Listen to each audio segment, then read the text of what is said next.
ప్రచార పర్వం ముగిసింది. ప్రశాంతంగా ఆలోచించండి.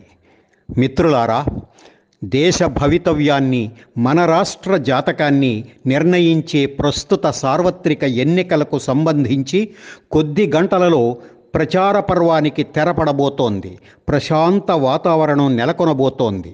అంటే లౌడ్ స్పీకర్ల రణగుణ ధ్వనులు ఆగిపోతున్నాయి.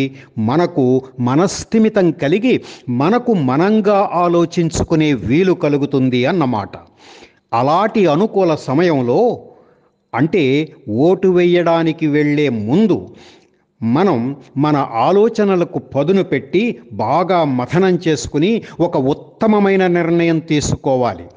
ఓటుకు సంబంధించి మనం తీసుకోబోయే ఆ నిర్ణయం 5 సంవత్సరాలు, ఇంకా చెప్పాలంటే అనేక సంవత్సరాల పాటు మన జీవితాల్ని ప్రభావితం చేస్తుంది.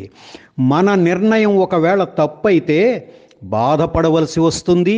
ఏమీ చెయ్యలేని నిస్సహాయ స్థితి దాపురిస్తుంది. అందుకే ఆలోచించి మరీ ఓటు వేద్దాం.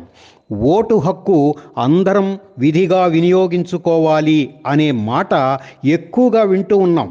కానీ దానికి చిన్న సవరణ: వినియోగించుకోవటం కాదు, సద్వినియోగం చేసుకోవాలి. మనం ఓటు వేసి గెలిపించే వ్యక్తి మనకు మన కుటుంబానికి మేలు చేస్తాడా అన్నది కాదు మనం చూడవలసింది. మొత్తం సమాజానికి మేలు చేసేవాడా, లేక దోపిడీలతో పీడించి కీడు చేసేవాడా అన్న దానిని ఆలోచించాలి. ఎందుకంటే సమాజం బాగుంటేనే మనం, మన వాళ్ళు బాగుంటాం. కాబట్టి ఆ క్షణంలో అభ్యర్థులు ఇచ్చే కానుకలకో, ఆచరణ యోగ్యత లేని వాగ్దానాలకో ఓటును అమ్ముకుంటే హక్కును దుర్వినియోగం చేసుకుని ముప్పును కొని తెచ్చుకున్న వాళ్ళం అవుతాం. వాస్తవిక దృష్టితో మీ అనుభవాలను జోడించి ఆలోచించండి.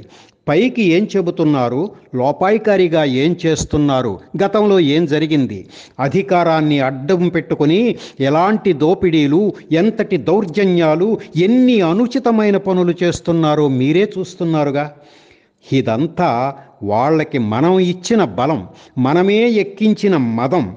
దాన్ని దించేసే అవకాశం, అధికారం ఇప్పుడు మన చేతికి వచ్చాయి. అందుకే సద్వినియోగం చేసుకోవాలి అంటున్నది. ఓటు అనేది పాత సామాన్లు కొనే ఆటోకు అమ్మేసే పనికిరాని వస్తువేం కాదు.